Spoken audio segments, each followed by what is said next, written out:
আবার ওই ভিপি নুরের প্রসঙ্গটা চলে যেতে যাচ্ছিলাম যে একজন উপদেষ্টা আইন উপদেষ্টা তিনি বললেন যে ভিপি নুরুল হক নূরের উপর বর্বরোচিত হামলার তীব্র নিন্দা ও প্রতিবাদ জানাচ্ছি। মানে উপদেষ্টা তো সরকারের অংশ, তার কাজ কি প্রতিবাদ জানানো?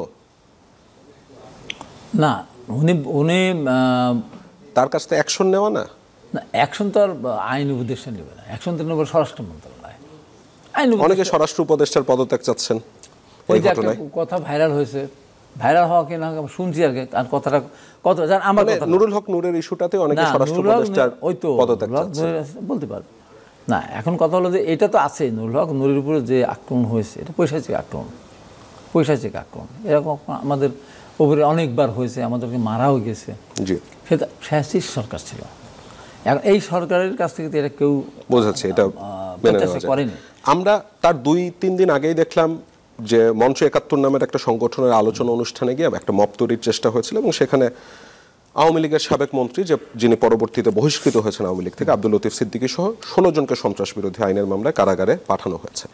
এটা নিয়ে বিভিন্ন মহল থেকে প্রশ্ন উঠছে যে যারা মব বা দলগত বিশৃঙ্খলা সৃষ্টি করলো তাদেরকে গ্রেপ্তার না করে যারা তার শিকার হলো তাদেরকে কেন গ্রেপ্তার হলো? এই সরকারকে এখনো মব কন্ট্রোল করতে পারছে না? এখন এটা মব ঘটনাটাকে আপনি কিভাবে দেখেন? তাদেরকে কি গ্রেফতার করাটা ঠিক আছে? মব পারছে না বা সরকার চোখ বন্ধ করে আছে, সরকার বলতে পারবে। আমার কথা হলো লতিফ সিদ্দিকী একটা জয় সম্বন্ধে একটা বক্তব্য দিয়ে তাকে মন্ত্রিত্ব হারিয়েছিল, পরবর্তী দলতে বহিষ্কার করেছিল।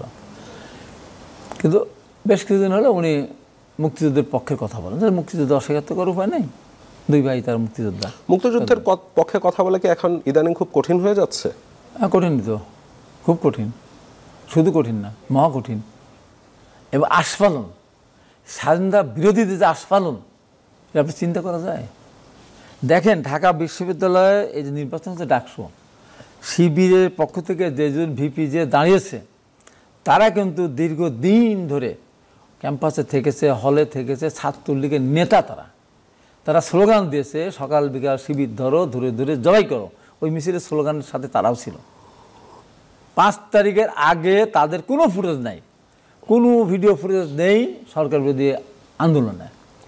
যেই সরকার পতন হয়ে গেল, একজন ভিপি বলে আমি সভাপতি শিবিরের, আরেকজন বলে যে আমি সাধারণ সম্পাদক শিবিরের।